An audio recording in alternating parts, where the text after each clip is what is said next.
Hello, I'm Ellen Horan, President at the Greater Reading Chamber of Commerce and Industry, and I'm here for this week's Member Spotlight with Nathan Brant from South Mountain YMCA Camps. Welcome, Nathan. Thank you very much. It's good to be here. Good.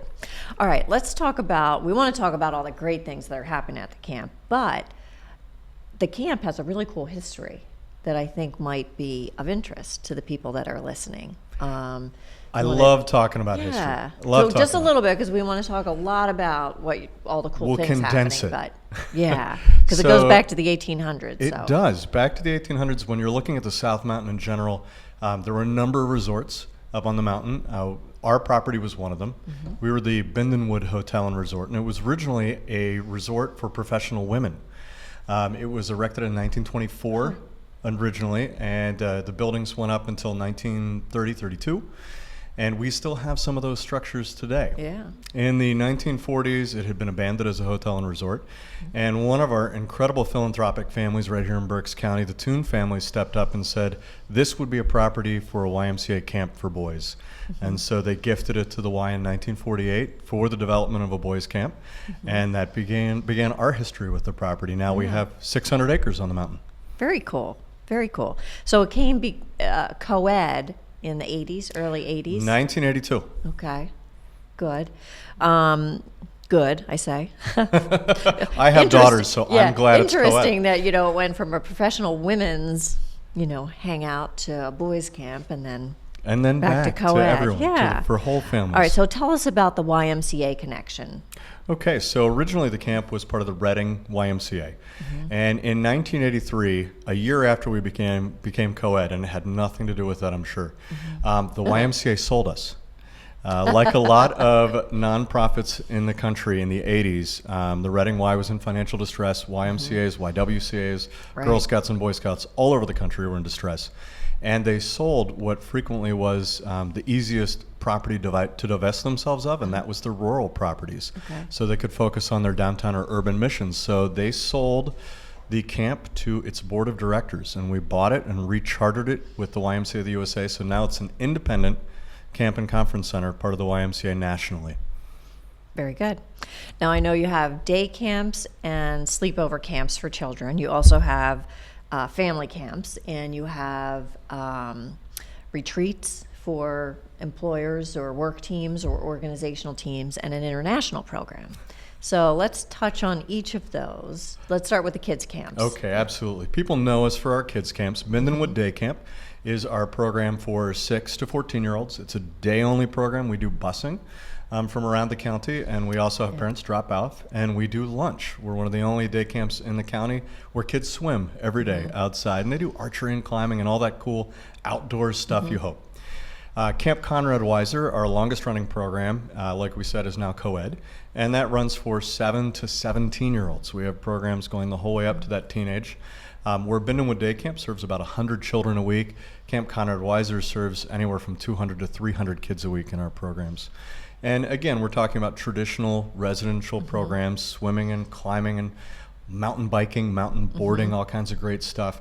But we also run some really unique programs out of Camp Conrad Weiser now. We have 2 Camp Rock Weeks where you can record music, write music, perform music. Oh, that's very cool. It's awesome. We have some literary theme camps where if you are a kid 10 to 16 who is into Harry Potter or The Ranger's Apprentice or Camp Half-Blood, we have a camp that's a total immersion theme camp program, and then also focuses on literary components. So kids write fan fiction as part of that program and do activities that were in the books, so they can sort of live the fiction that they enjoy in those stories. Yeah. And then you mentioned international. Camp Conrad Weiser sends kids to 3 different countries internationally every summer. We go to Germany, Spain, and Russia. We have YMCA partners in each of those countries. And we have kids that come to camp here in Berks County because Berks County is so beautiful and such a great place to travel to. We have kids that come from 16 different nations a year to go to summer camp here in Pennsylvania, here in Berks County. It's amazing. It is a beautiful property. Yes, and we have great neighbors, which makes families feel comfortable sending their kids here from Europe, from Philadelphia, and from Wyomissing and Reading. So, I remember you telling me one time that even a lot of your camp counselors are not from Berks County. They are not. About 20% of our young staff come from overseas as well, Yeah. from the UK, from Australia, from Japan, South Korea, and that exposes our local kids to cultures that are not their own. Right. It also gives our kids who are traveling from elsewhere here to Berks County a taste of home, perhaps, while they're here. Right. And we try and keep it under 20% because we really do want to employ our kids from right here. So we Sure. work with a number of the agencies in Reading, in Berks County, to make sure we're hiring local staff too. Good. Now, I know you're undergoing currently a capital campaign. Yes. What is that? What is the money being raised for with that? That's a great question. Thank you. So our capital campaign the theme is called Camp for All. And what we're talking about is making our property and our programs more accessible to the entire community. So whether we're talking about folks with limited mobility, whether we're talking about younger kids or we're talking about seniors, we want to make sure that the property is more accessible. So we're focusing on the Martin property, which is a 60-acre parcel of our land, to develop it as a special populations day camp and day use site. We're focusing on our pools, so we're adding a second zero-entry pool so that whether you don't have great mobility or you're just a non-swimmer, you can still get in the water and splash around safely. And we're looking at our equestrian center. We have been known for horseback riding since 1948, and we're expanding that, adding an indoor arena.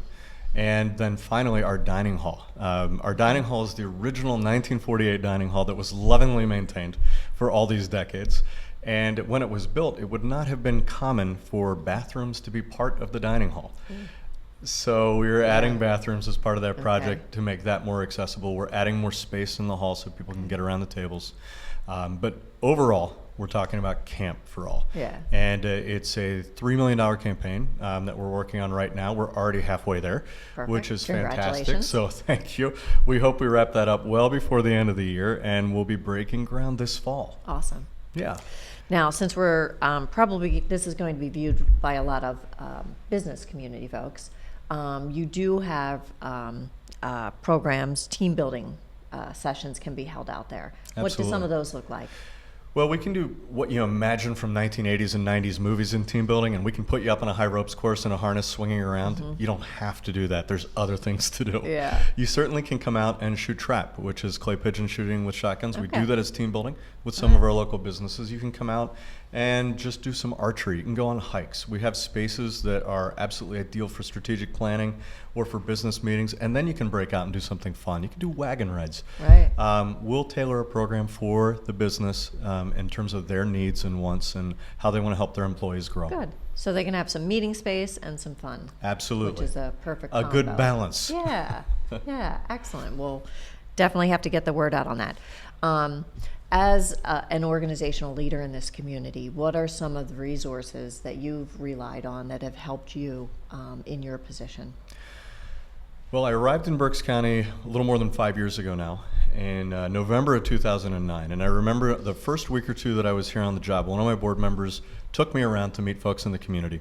And we came to the chamber and we went to different business leaders. And one of the things he told me I had to do was to get a seat with the CEO roundtable, the nonprofit CEO roundtable, and meet some of the other leaders.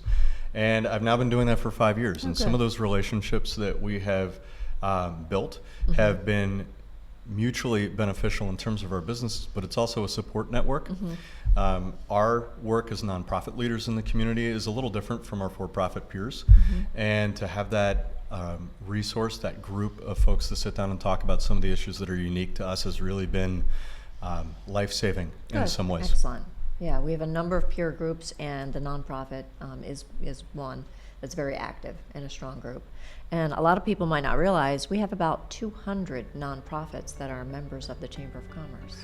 That is So, an yeah, incredible number. it is. People always get floored when they I think know. about how many nonprofits are in Berks County, but Yeah, to have it's true. 200 of them Yeah, in the members of chamber is chamber. fantastic. Yeah, good. Well, thank you for coming today, and we thank you for your membership. Well, thank you very much. Thanks.